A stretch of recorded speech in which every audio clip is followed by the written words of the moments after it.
Hello everyone, my name is Manya and you are watching legal ठिकाना।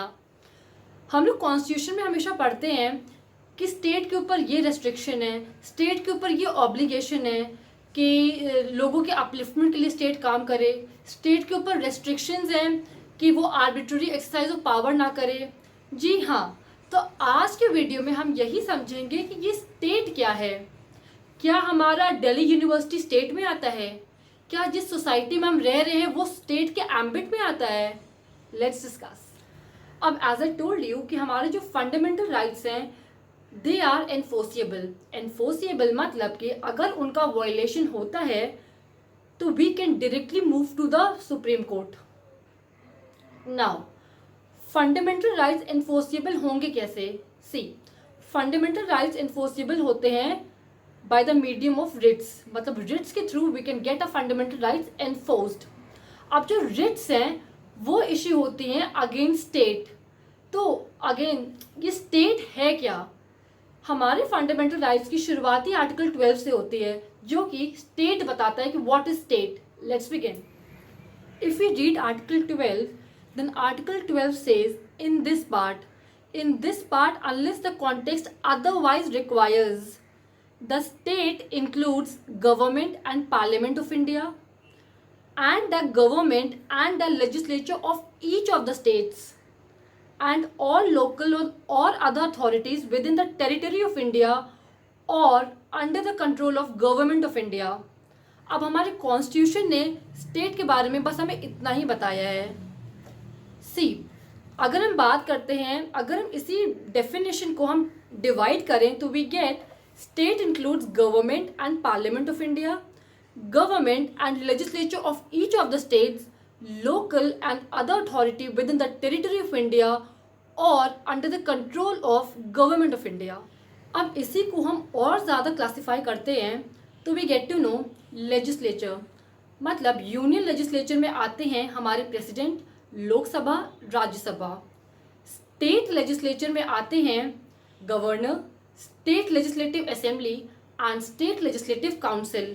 वहीं पर अगर हम एग्जीक्यूटिव की बात करते हैं तो एग्जीक्यूटिव में यूनियन एग्जीक्यूटिव में आते हैं president, vice president, council of ministers with prime minister.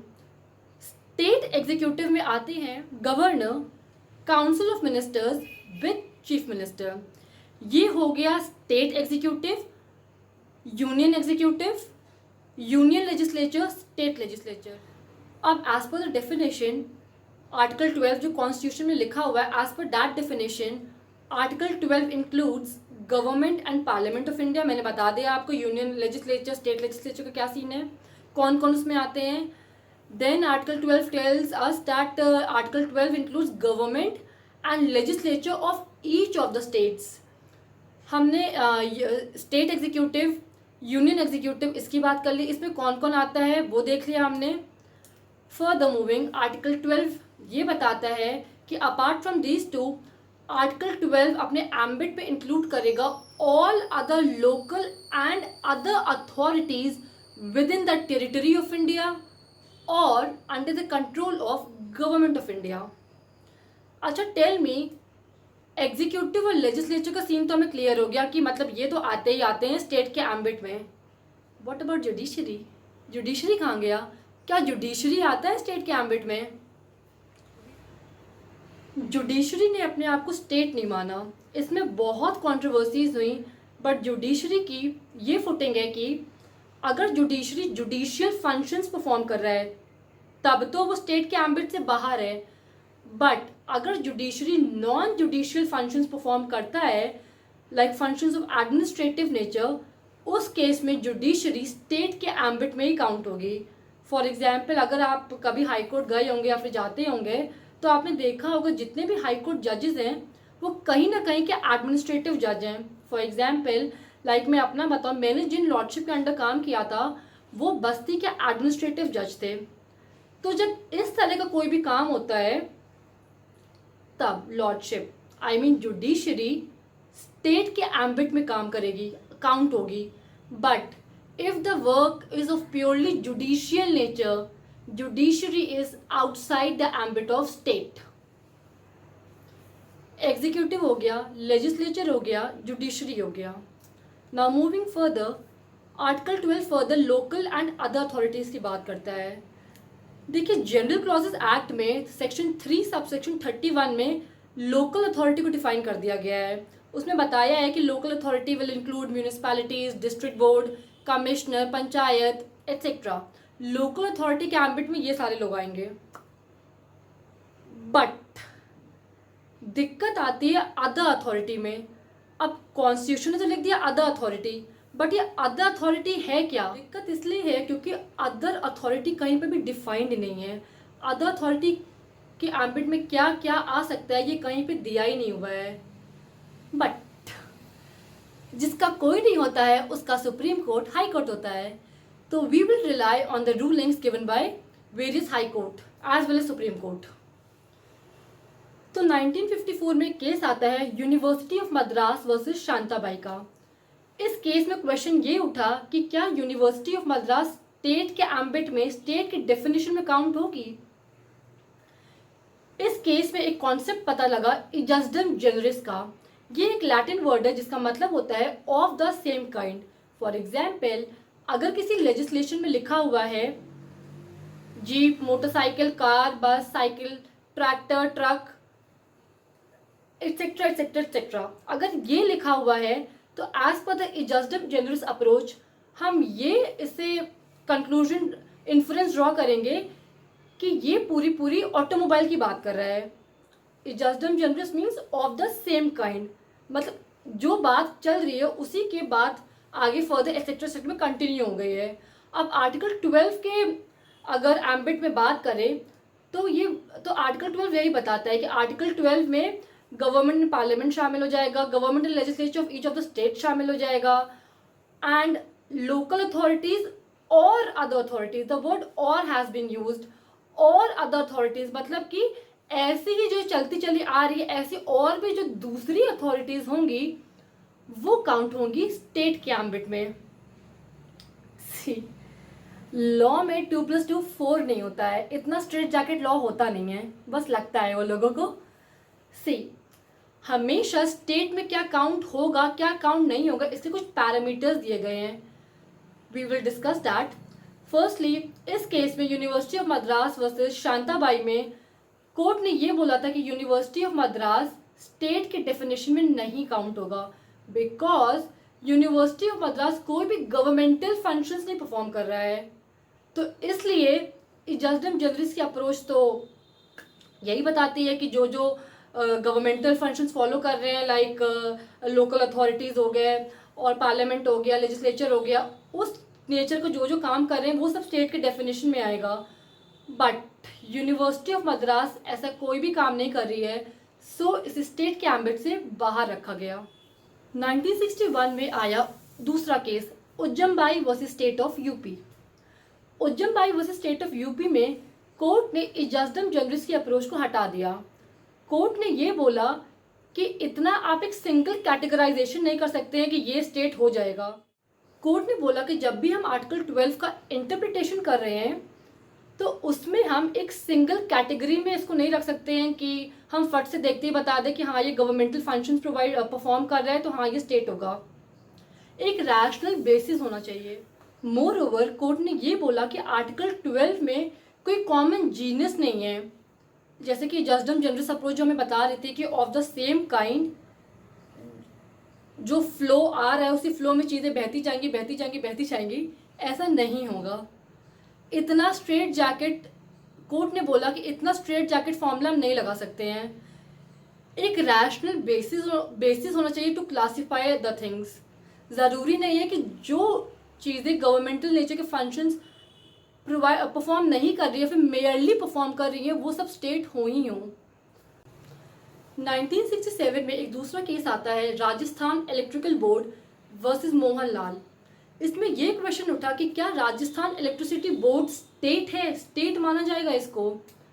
तो इसमें कोर्ट ने ये बोला कि राजस्थान इलेक्ट्रिसिटी बोर्ड स्टेट माना जाएगा because it has been created under a special act of parliament, मतलब एक ऐसे स्पेशल स्टैट्यूट से इसे बनाया गया है जिस स्टैट्यूट में governmental and quasi governmental nature की पावर्स कन्फर किया है हमने।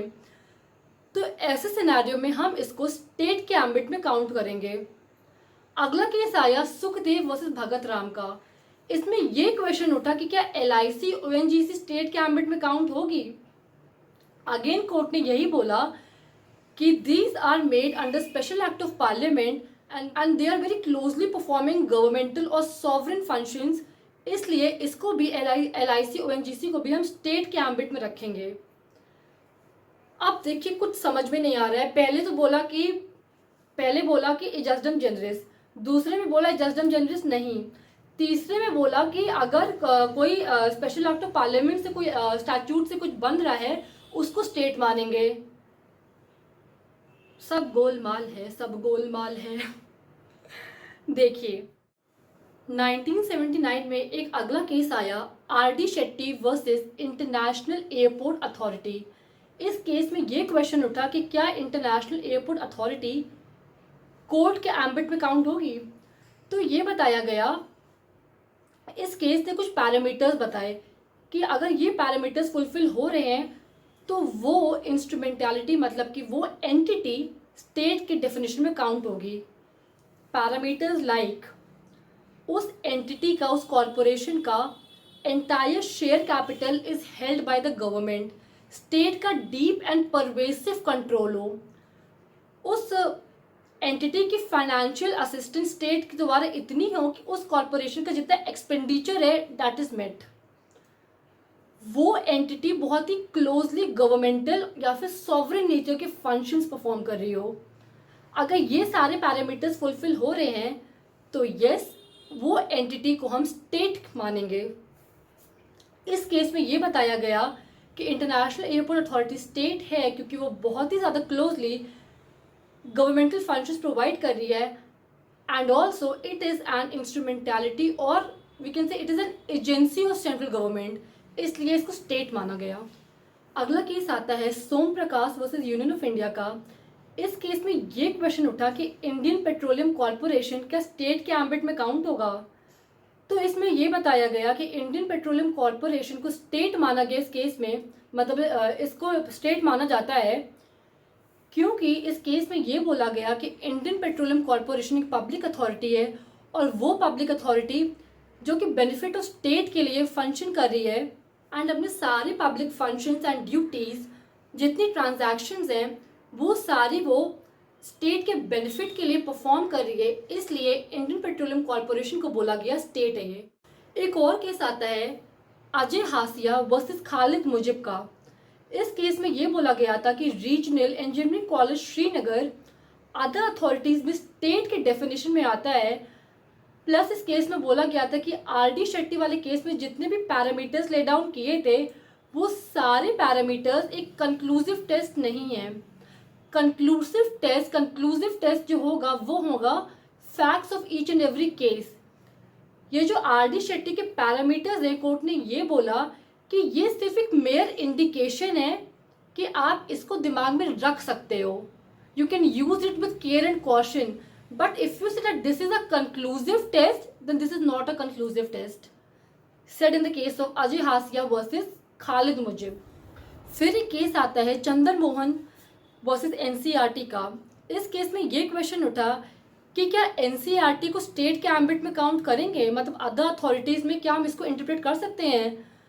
तो ये बोला गया कि NCERT को हम स्टेट नहीं मानेंगे बिकॉज NCERT नो डाउट एक ऑटोनॉमस बॉडी है, बट इसका जो मेन फंक्शन है, इसका जो मेन टास्क है is to assist the ministry of education and social welfare regarding the education norms and everything about the education setup.